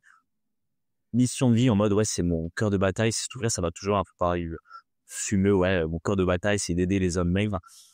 Oui, mais non, tu vois, je sais pas au point de, t'as un engagement de vie. Je pense c'est quelque chose qui change au fil des années, même des décennies en fait. Faut voir beaucoup plus long terme dans les choses. Et j'avais un truc en tête, et c'est parti par rapport justement oui par rapport à ça. Ce qui m'a beaucoup aidé, c'est le sevrage aux réseaux sociaux. Et maintenant, je peux dire, je crois que j'ai développé un peu une phobie d'Instagram vraiment parce que je sais la toxicité que ça apporte, surtout quand t'es entrepreneur, quand t'as pas de business. Honnêtement, je pense même pas que j'aurai Instagram ou j'aurai juste mes amis en compte privé pour voir les stories. Tu vois. Parce qu'au final, maintenant, je l'utilise comme ça. Hein. Je fais juste les stories, je poste ce que j'ai à poster. Mais j'essaie de moins être dessus. Parce qu'en fait, quand tu es entrepreneur, que je suis des entrepreneurs, il y a le côté positif, évidemment, ça t'inspire de voir des gros business, des empires. C'est cool, il y a toujours un côté positif. Mais il y a aussi un côté bien, bien dark, où en mode, ça te crée des fausses attentes. Tu vois des mecs qui font 500K par mois. Alors, niveau croyance limitant, ça te, voilà. Mais du coup, ça te paraît tellement dégueulasse quand tu fais 5 000 € par mois. Ça te paraît, tu te sens, tu t'es une merde. Genre, tu te dis, cet entrepreneur fait moins de 10 000 € par mois. Et tu te le dis toi-même, tu vois. Et c'est un peu l'image qu'on a quand t'es un peu sur les réseaux et tout. Tu vois tellement des mecs qui brassent tellement, parce que c'est vrai ou pas. J'espère pour eux que c'est vraiment vrai. Je leur souhaite, parce que voilà, tant mieux pour eux, tu vois. Mais en fait, ça t'inculque des fausses croyances et que t'es jamais assez. T'es jamais ceci, t'es jamais au niveau. On base tout sur l'argent, tu vois, et il en faut. Mais à un certain moment, quand t'as passé 4, 5 000 € par mois, si t'as pas trop de charges, t'as une bonne vie. Hein. Exactement. Mais il y a plein d'aspects là-dessus. Tu parlais de personnes voilà, qui font je sais pas combien de centaines de milliers d'euros par mois, tout ça de chiffres. Souvent, les gens ne mettent pas les informations qu'ils reçoivent sur les réseaux sociaux en perspective. C'est-à-dire que faire 100 cas par mois, c'est bien. Est-ce que c'est 100 cas de CA? Est-ce que c'est 100 cas de bénéfices nets? Est-ce que c'est 100 cas faits avec 98 000 euros de pub? Ou est-ce que c'est 100 cas faits avec 5 000 euros de pub? Tu vois, c'est pas la même chose. On n'a pas toutes les informations pour réellement comprendre ce que la personne est en train de nous balancer, tu vois. Et je pense que la plupart des gens qui se comparent, en fait, se comparent sans avoir toutes ces informations-là. Et c'est très dommageable à leur santé mentale, notamment, à l'estime de soi, à plein d'autres choses. Et je trouve que c'est assez toxique, ce genre d'environnement. Les réseaux sociaux, on en a parlé dans l'épisode juste avant avec l'invitée précédente, Lauriane. Moi-même, j'ai eu l'occasion d'en parler sur plusieurs épisodes aussi.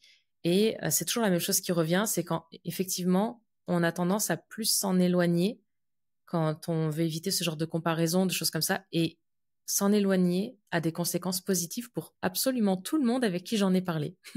Il n'y a pas une personne qui m'a dit « Ah, moi, je me suis éloignée des réseaux sociaux et oh mon Dieu, j'avais trop hâte d'y retourner et tout, ça me manquait trop. » Alors, il n'y a personne qui m'a dit ça. Personne. Tout le monde m'a dit la même chose que toi, c'est-à-dire que tout le monde m'a dit « Bah, ouais, je m'en éloigne un peu et je garde ça pour les relations privées. Je poste quelques stories, je me limite au minimum et ça me va très bien. » Et moi aussi, d'ailleurs, je suis dans ce cas-là. Ça, c'est vraiment une chose qui revient très, très fréquemment dans les discussions que j'ai en ce moment avec les entrepreneurs. Tu as dit une chose très vraie, c'est qu'on a tendance à ne pas mettre en perspective et souvent, on va comparer les moments de lumière des gens, parce que sur Instagram, on met les moments d'éclat avec nos moments d'ombre. Parce qu'on est sur les réseaux, bah, on est chez soi, on compare finalement inconsciemment. Hein. Et c'est tellement bien fait ces applications-là, ça a beaucoup d'effets positifs. Hein, aussi le Instagram, pouvoir rester en contact avec des amis, de lancer des activités. Et c'est ça en fait la toxicité du truc, c'est que tu dois y être parce que, bah, voilà, entre guillemets, mais à la fois, tu devrais pas y être. Tu vois, parce que ça t'impacte tellement négativement, ça te donne des fausses attentes. Et au-delà de ça, comme tu disais, tu sais jamais le contexte, en fait. Oui, la personne a fait 500 000 euros, je suis content pour lui. Combien de charges il a vraiment dépensé, etc. T'en as, ils sont très transparents sur les chiffres, mais encore une fois, moi, j'ai toujours une notion en tête.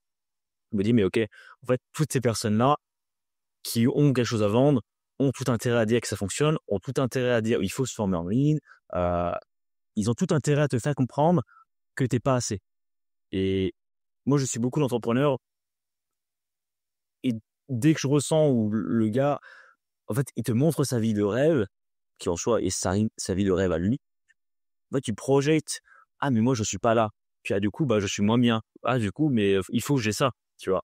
Tu deviens dans un schéma complètement dégueulasse où, en fait, tu as des fausses attentes et ça, on s'en rend pas compte. Moi, je pensais vraiment que je voulais tout ça, tu vois. Alors qu'au final, mais moi, ma vie je reviens sur mon vision board de 2019, avant tout ce business en ligne. Ce qui est assez flagrant, c'est que je suis revenu exactement, quasiment, à ce vision board-là. Alors que pendant que j'étais dans le business en ligne, c'est quoi? J'ai honte de dire ça, mais mon vision board, c'était quoi? C'était 10 000 euros par mois avec une carte du monde. Et ça n'avait aucun sens. Et quand je regarde ça, je me dis, mais émotionnellement, j'en ai rien à taper. Mais, et là, je suis revenu sur un vision board avec des photos, des trucs, des amis, des activités sportives, machin, mais il n'y a même pas 10 000 euros par mois qui est marqué dessus. Mais force est de constater que je vais y arriver. Ou enfin, peut-être pas 10 000 euros, peut-être plus, peut-être moins. Mais l'argent est là en tout cas. Sans même y consacrer parce que tu es en train de faire les bonnes choses et que nécessairement quand tu fais les bonnes choses, bah la vie je vais pas dire te remercie parce que on a ce qu'on tolère, on a ce qu'on mérite, mais tu finis également par progresser sur le plan business, tu vois. Quand tu as quelque chose où tu as le cœur au projet, encore une fois, je reviens dessus, mais vraiment Instagram, je sais pas. Vraiment, je sais pas s'il faut y être. Vraiment, même si c'est un business en ligne, parce que ça a tellement d'effets négatifs. Moi, je pense que vraiment, si je relance un business en ligne, j'engagerais quelqu'un qui me posterait qui me ferait le marketing. Moi, je ne serais jamais dessus. Vraiment, parce que c'est tellement toxique que j'aurais 0 abonné. J'y pense, j'ai un compte pro que je n'utilise pas. Je repose des stories le professionnel. J'ai 0 abonné. Enfin, à part le compte perso. Et du coup, je me force à pas aller dessus parce qu'il n'y a rien dessus. L'algorithme n'est pas formaté. Mais vraiment attention à ça, parce que quand tu es jeune entrepreneur, t'es trop dans ce truc-là. Et tu tombes tellement dans le panneau de tous les entrepreneurs qui ont tout intérêt à te dire, un peu une bulle, tu vois, on parlait de ça, mais c'est, le business en ligne, c'est la chose à faire, pas nécessairement. Tu vois, aujourd'hui, je suis beaucoup plus ouvert sur les choses. Au début, moi, je pensais que business en ligne. Si t'as pas un business en ligne, voilà, t'es à l'ouest, tu vois. Et là, maintenant, je me dis, mais, putain, mais, t'as trop raison, en fait. Genre, je vois un pote qui a lancé une salle de coach, salle de sport. Je me dis, mais, c'est pas rentable, c'est pas scalable, t'as des frais énormes, tu te fais allumer par les impôts. Mais le mec, il kiffe. Et moi, je le vois, mais je me dis, mais il kiffe bien plus que moi, je suis en train de voyager et il kiffe bien plus que moi sa vie. Et enfin, tu sais que bah, ça fonctionne bien pour lui niveau financier. Et encore une fois, on en revient, ça c'est un des exemples. Hein. Bah, financièrement, il faisait beaucoup plus d'argent que moi en ligne, alors qu'il avait un business model qui était bien moins favorable. Tu vois. Donc cette notion d'argent, l'argent, on en fait, c'est pas un problème, ça influe. Moi, je me rends compte que quand t'es entrepreneur, on sait faire de l'argent, on a les connaissances pour ça. C'est qu'un outil, l'argent, c'est qu'un moyen, c'est pas une fin en soi. C'est ça. Et voir le chercher, enfin, ça n'a pas de sens en fait. Ça n'a pas de sens. C'est un flux. Pourquoi chercher un... Oui, il faut le stocker certes, mais pour le créer de manière pas automatique, mais sans effort. Quand je dis sans effort, c'est que quand tu as la passion du truc, bon voilà, ça se fait assez facilement.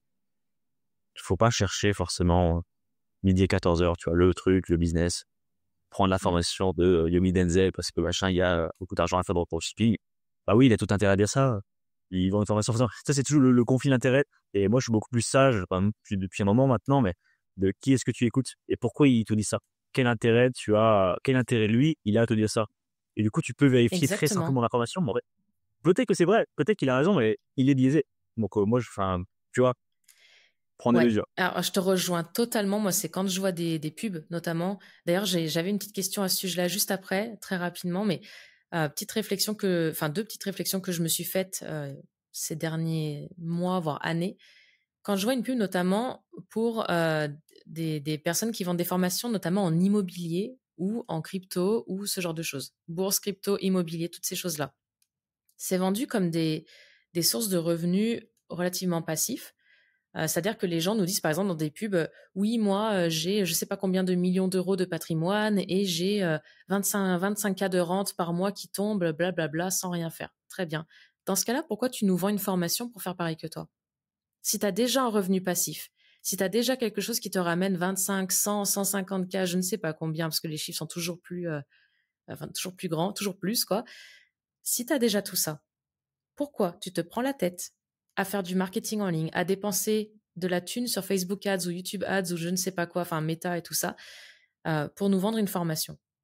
Tu vois, pour moi, il y a un problème de crédibilité derrière. Je veux bien comprendre qu'on veuille diversifier ses revenus, ça, pas de problème.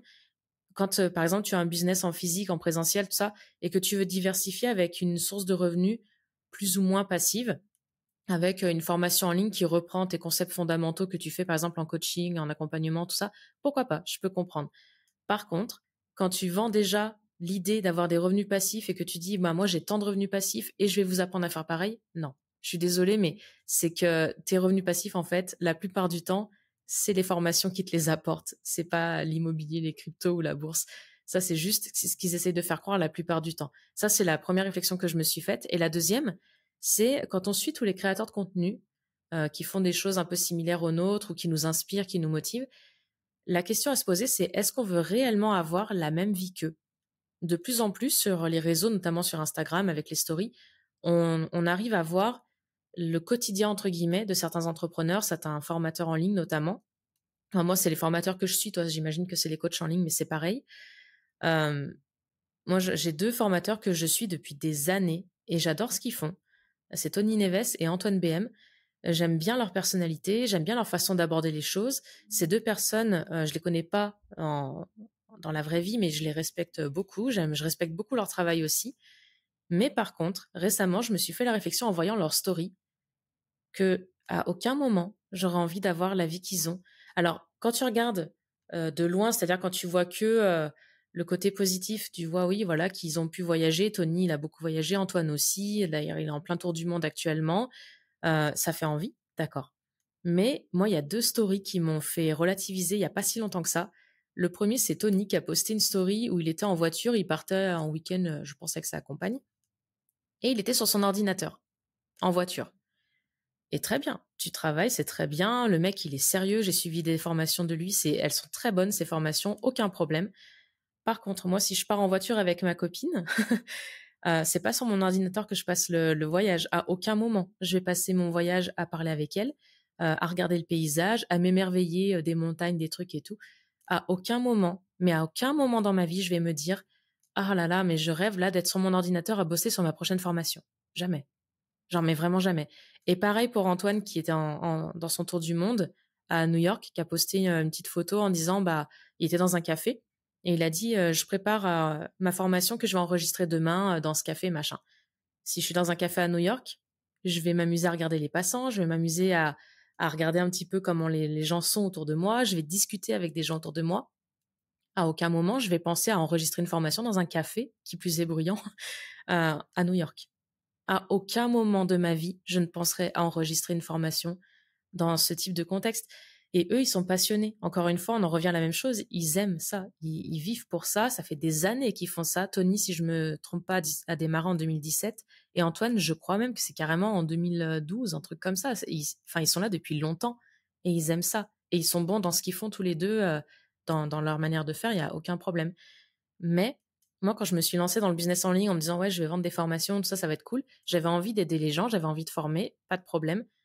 Mais à aucun moment, j'ai envie d'avoir ce type de vie où, au lieu de profiter d'un moment dans la vraie vie, je vais penser à poster une story, je vais penser à enregistrer une formation, je vais penser à faire le plan de ma prochaine formation, etc. Jamais.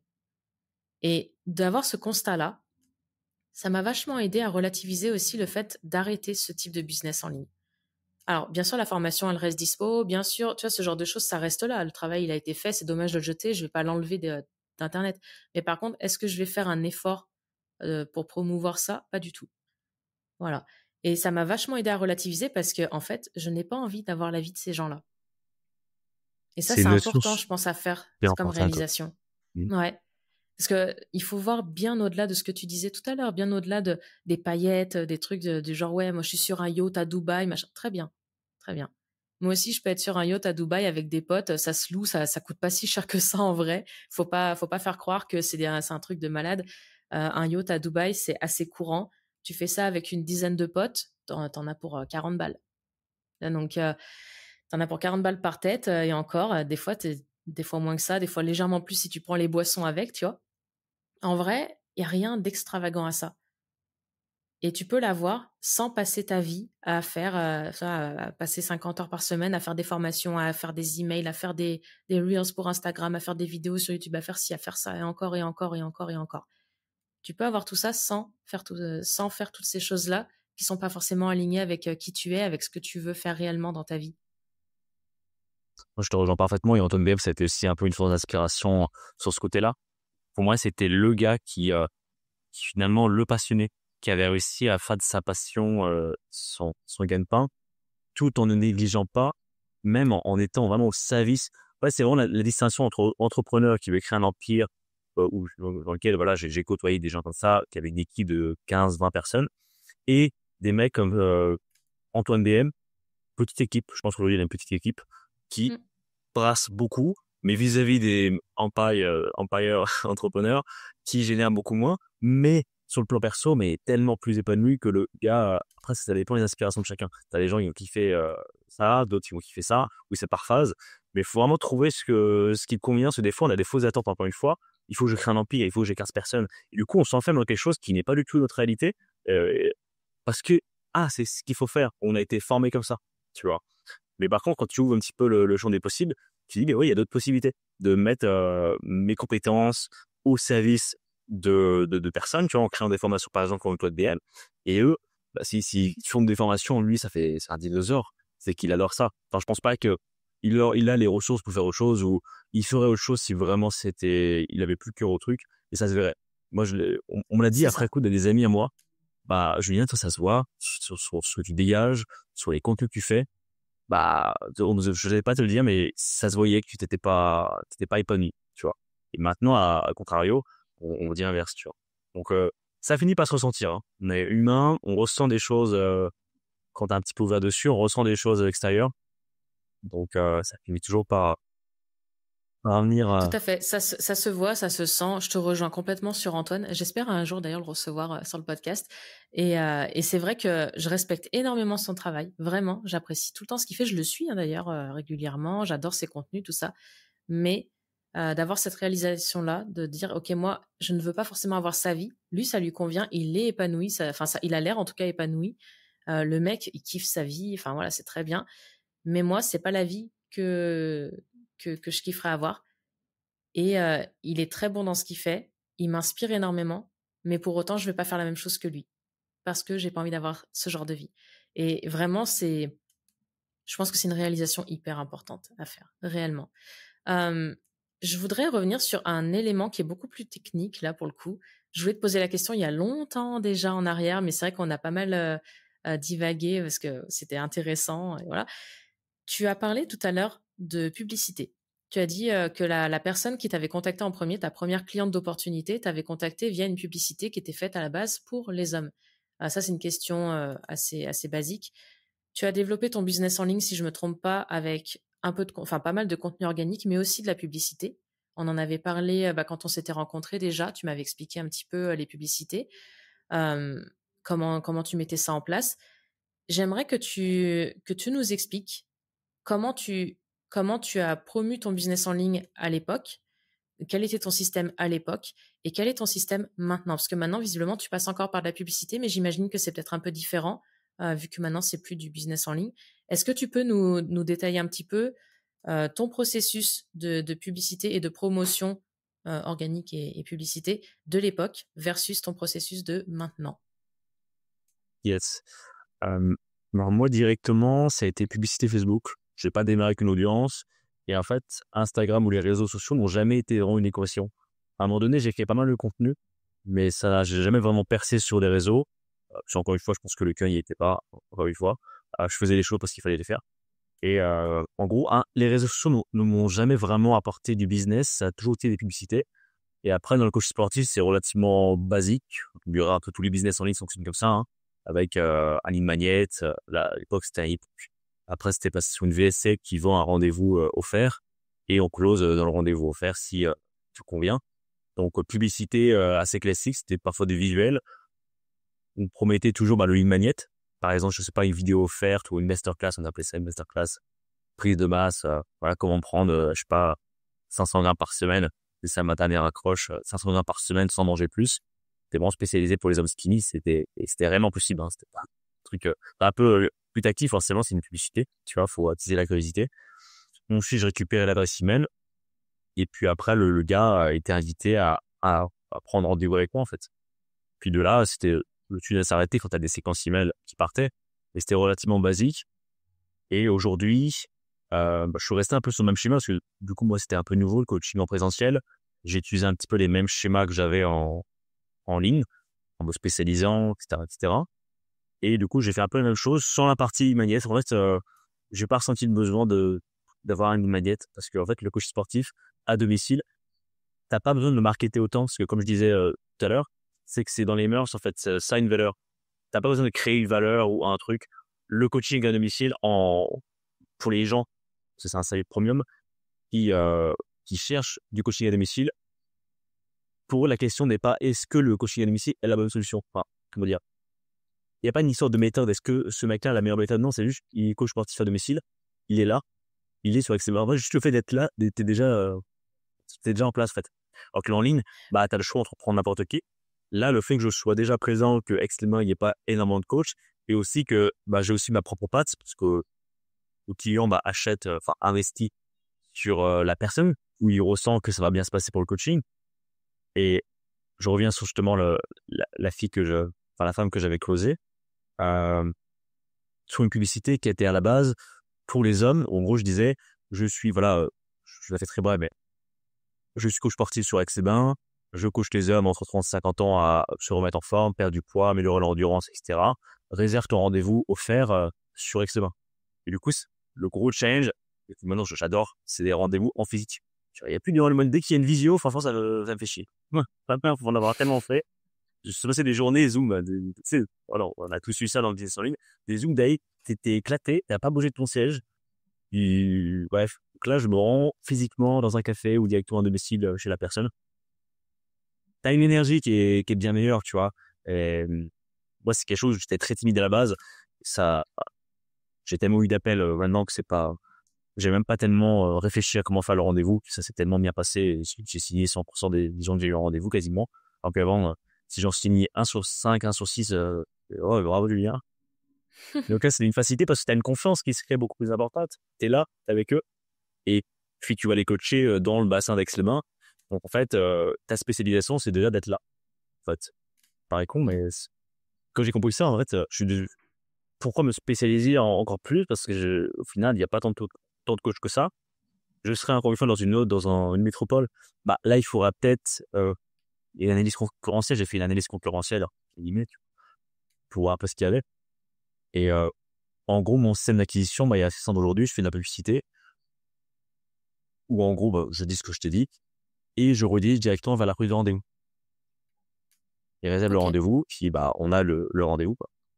C'est pas plus loin que ça. Basique, Il n'y a pas d'email, il n'y a pas de séquence, il n'y a rien, tout ça. Et c'est tellement plus simple, franchement, surtout. Et même sur l'appel en lui-même, enfin, l'entretien de vente, tu sais, tu viens du business en ligne, quand tu as déjà fait des closings, il faut rentrer dans les douleurs, il faut bloquer les objections pour qu'elles arrivent. Ça, c'est vraiment c'est un game, tu vois. Le closing. Là, en fait, le gars est déjà convaincu.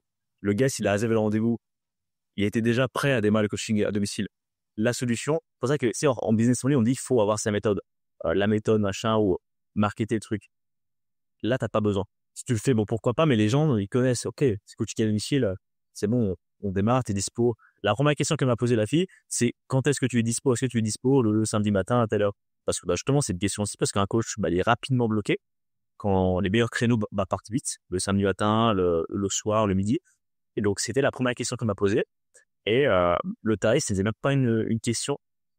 C'est même pas une question. Et également, qu'est-ce que je voulais dire? J'ai pas du fil. Mais oui, voilà. En fait, l'entretien de vente n'est même pas un mec qui fait le business en ligne, il va avoir la différence. C'est même pas un entretien de vente, c'est juste ça ressemble aux appels que j'avais avec mes clients, à l'appel d'onboarding. Ça ressemble vraiment à l'appel d'onboarding où en fait, on pose des questions pour découvrir le client, sans même se préoccuper des objections ou sans but marketing, tu vois. On pose vraiment des questions pour l'accompagnement du client, tu vois. Du coup, c'est très pragmatique.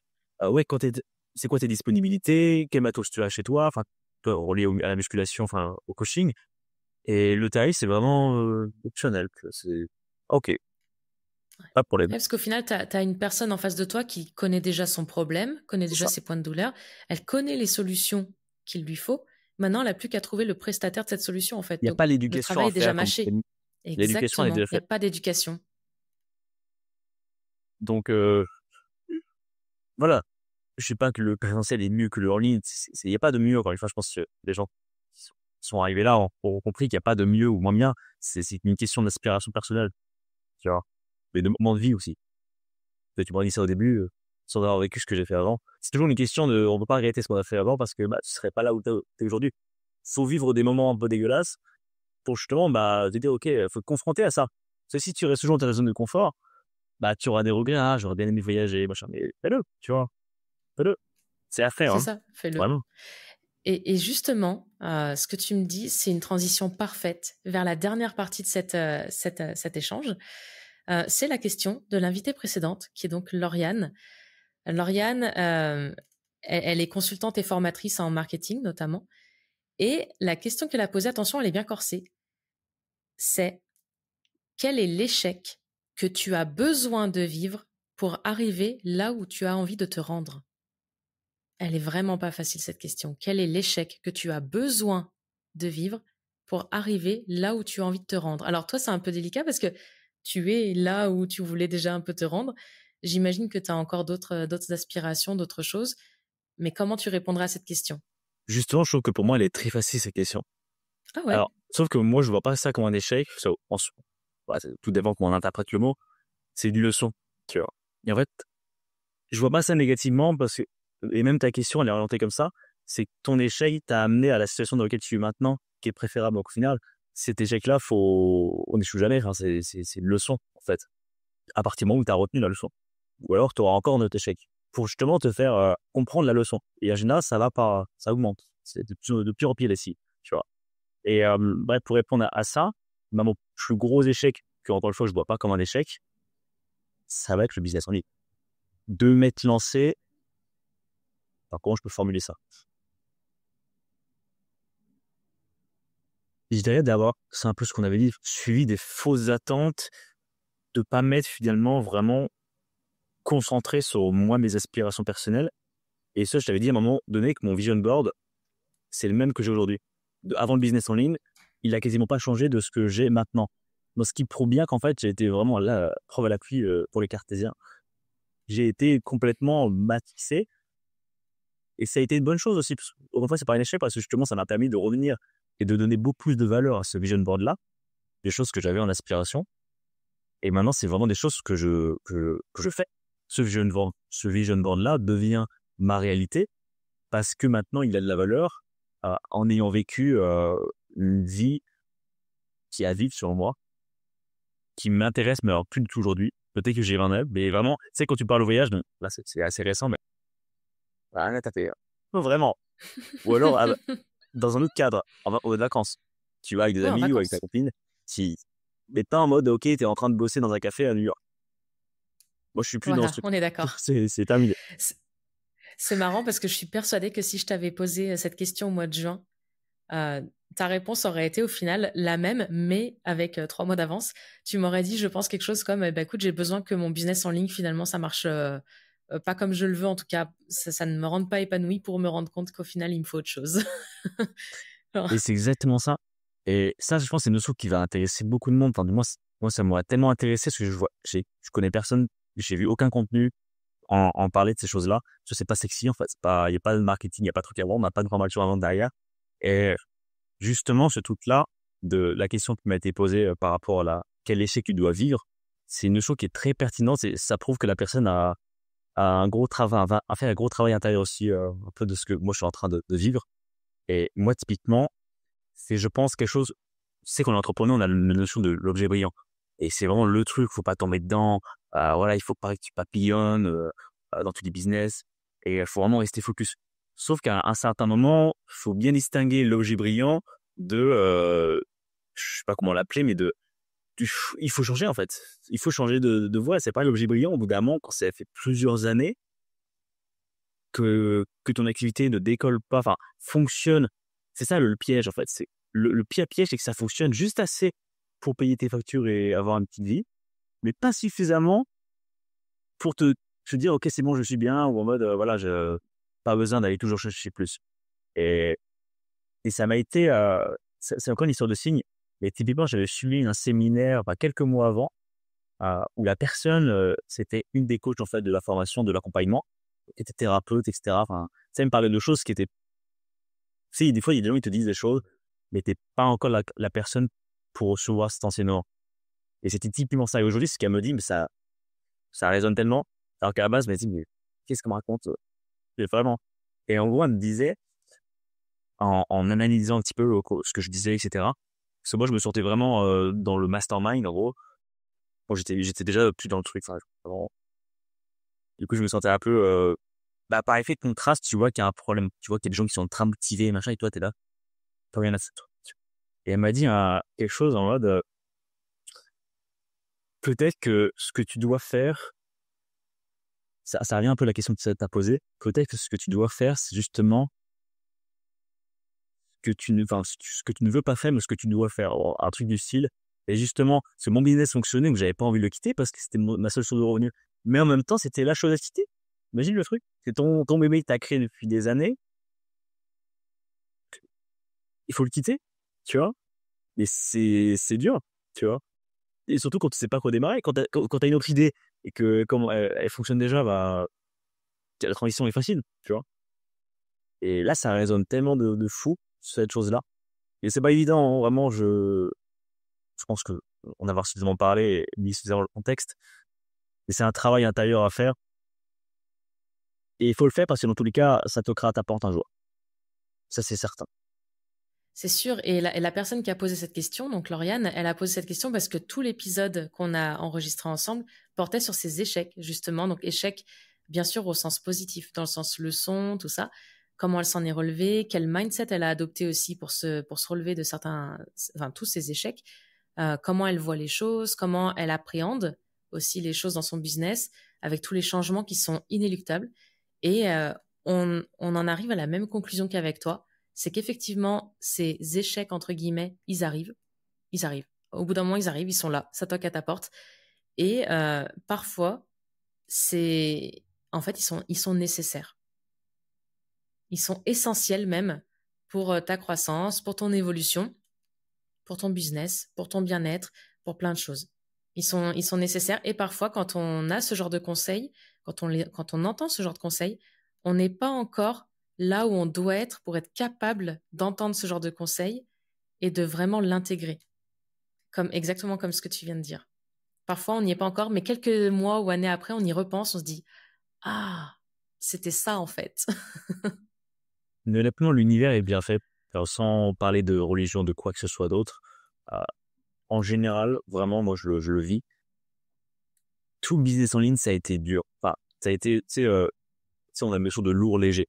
Tu vois, sur le plan, euh, quand c'est lourd, putain, en fait, faut trouver un client, tu dois ramer, tu dois avoir plusieurs rendez-vous, tu dois mettre en place plein d'actions, ça demande beaucoup d'efforts. Quand c'est léger, c'est que ça demande aussi des efforts, mais c'est des efforts que tu as envie de faire, que tu fais, non pas parce qu'il faut faire l'effort, mais parce que tu as envie de les faire et du coup, bah, ça fonctionne mieux. Et ça devient léger, tu vois. Et en fait, moi, ce qui m'a fait encore un tips, c'est par effet contraste. Moi, j'ai la chance d'avoir des amis qui sont solaires. C'est des rayons de soleil où tu dis, mais putain, mais ce mec-là, par effet de contraste avec moi, je me dis, mais oui, il est au bon endroit, lui. Et moi, je suis pas encore au bon endroit. Et qu'est-ce qu'il a fait pour aller au bon endroit? Et par effet de contraste, tu te rends compte, ok, mais en fait, t'es pas au bon endroit dans ta vie, où il y a quelque chose à changer. Il faut déjà prendre conscience du problème, tu vois. Parce que des fois, on est, comme tu disais à un moment donné, on est dans le guidon, voilà, faut faire de l'argent, il y a des factures à payer. On n'a pas le temps de penser à tout ça. Les formations, l'introspection, c'est fait pour, enfin, voilà, à la base, c'est fait pour ceux qui font pas d'argent, tu vois. C'est quand t'as une entreprise, t'as pas le temps, tu vois. Sauf que ça te rattrape. Voilà, c'était un petit peu la Exactement. petite que je voulais rajouter. Bah, tu as très bien répondu à la question. Je pense que là, honnêtement, il n'y a pas de bonne ou de mauvaise réponse, mais la réponse que tu as donnée, je pense qu'elle va résonner dans la tête de pas mal d'auditeurs. Je pense. Parce que je pense encore une fois, comme je l'ai dit précédemment, qu'on est nombreux à être dans cette période de doute, de remise en question. Et je pense que d'avoir ce genre de questions qui est posée dans un podcast et d'avoir ce genre de réponse en face, je pense que ça peut éclairer pas mal de personnes. Et du coup, maintenant, c'est à ton tour de poser une question au prochain invité. Donc, pour les auditeurs qui connaissent pas le concept, je vais le rappeler. Il est assez simple. Tu ne sais pas qui je vais recevoir au micro la prochaine fois. Tu sais pas si c'est un homme, une femme. Tu sais pas quel métier cette personne fait. Tu sais pas d'où elle vient. Tu ne sais absolument rien.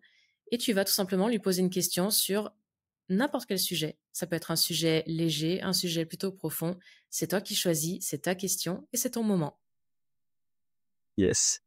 On va rester dans le même thème en tous les cas. Euh, Moi, je dirais une question assez bateau au final, mais qui est très difficile à répondre et qu'il faut faire tout un voyage à l'intérieur comme j'ai pu faire, comme tu es en train de faire, comme beaucoup peut-être sont en train de faire. C'est justement si on mettait, c'est d'ailleurs ce que j'ai fait moi, pour réussir à dégager finalement ce que la chose que tu as au fond de toi, c'est déjà là en soi. C'est juste qu'il faut le faire émerger. Il faut faire émerger sa vision. Et ce mot-là, émerger sa vision, c'est pas qu'elle est déjà là, mais qu'elle n'est pas consciente, ou elle est obstruée par des attentes, des fausses attentes qui sont pas les tiennes, dont tu sais pas que c'est pas les tiennes. Donc en fait, c'est un peu un enchevêtrement où il faut venir vraiment sortir le rayon de lumière, on va dire. Donc, ma question, ça serait si l'argent n'était pas dans l'équation. Si voilà, l'argent n'était pas la question, comment est-ce que tu occuperais ta vie? Qu'est-ce que tu ferais de ta vie? Ça revient un peu à la question de si tu travailles gratuitement, qu'est-ce que tu ferais? Ça, c'est un peu la question bateau. Mais vraiment, si l'argent n'était pas dans l'équation, qu'est-ce que tu ferais de ta vie? Tu vois. Et ça peut être plein de choses, hein. Sauf que ça sera à la personne de répondre, pas à moi. Mais ouais, je serais intéressé de voir ce que la prochaine personne pourrait répondre à ça. Ah bah moi aussi, j'ai bien hâte. C'est une question que je me suis posée récemment, que je me pose régulièrement d'ailleurs, hein, dans toutes les phases de changement que je peux connaître dans ma vie. Je me pose très régulièrement ce genre de questions, j'adore ce genre de questions. Et je pense qu'effectivement, c'est une question qui permet de faire la lumière sur les choses les plus importantes au final. Bien plus que l'argent, bien plus que ce genre de choses. Donc, merci beaucoup pour cette question. Et on va donc terminer cet épisode. Tous les liens pour te retrouver seront en description de l'épisode. Alors, bien sûr, du coup, ce sera des personnes, les personnes qui sont dans la région, qui veulent te retrouver pourront le faire. Les personnes qui veulent suivre aussi ton parcours, tu parlais des fois des stories. Moi, j'aime bien voir tes stories, j'aime bien voir ce que tu fais. J'aime bien voir ton quotidien, tout ça, je trouve ça sympa. Ça donne envie. En plus, maintenant, tu habites dans une super région, donc ça donne encore plus envie. Et c'est toujours agréable à suivre. En tout cas, les liens pour te retrouver sont dans la description de l'épisode. Julien, un immense merci pour ton temps, pour tout ce que tu as partagé avec nous aujourd'hui. Vraiment, c'était un vrai plaisir de te recevoir. Bah écoute, un grand merci à toi, puis ça fait extrêmement plaisir aussi pour moi de transmettre ça. C'est aussi quelque chose que j'avais aussi sur le cœur et que je suis certain que j'aurais adoré finalement avoir un contenu comme ça de quelqu'un qui a justement par entre guillemets franchi le gap qui est sans fin, où tu penses pas en ressortir, et justement faire prendre conscience que même quand t'es blasé, même quand t'es dans l'ombre totale, où tu dis il y a pas de lumière au bout du tunnel, où tu vois pas le coup la fin, qu'il y a quand même une voie possible si tu t'écoutes suffisamment et prends le temps de prendre le temps, comme on n'a plus le temps aujourd'hui de prendre le temps, donc faire des choses simples, revenir du basique. Et c'est d'ailleurs ce que je partage sur mon Instagram, c'est pas du tout professionnel, c'est un compte perso, je partage tous mes voyages, et quand je suis VTT, quand je fais un tour du lac, peu importe, la vie quoi, la vraie. La vie. Voilà, revenir aux choses simples. Je suis tellement d'accord avec toi et j'ai vraiment hâte de partager cet épisode. Vraiment. Merci beaucoup. Yes, carrément, en espérant qu'il soit bien enregistré cette fois-ci. Il est très bien enregistré, t'inquiète pas. Bon, À bientôt, Julien. Merci beaucoup. allez, salut amis. Bye. Et voilà, j'espère que cet échange avec l'invité du jour t'a plu. J'aimerais beaucoup connaître ton avis sur cet épisode et sur les sujets abordés, donc je t'invite à le partager maintenant dans l'espace commentaire de la plateforme sur laquelle tu écoutes. Comme prévu, tu peux retrouver les liens vers les ressources citées dans l'épisode en cliquant sur le premier lien dans la description. Avant de partir, si tu peux laisser un like ou 5 étoiles sur la plateforme sur laquelle tu écoutes ce podcast, ça compte beaucoup pour moi et ça m'encourage à continuer de produire ce genre de contenu, donc merci beaucoup. On se retrouve dans le prochain épisode. D'ici là, prends soin de toi et très belle journée à toi.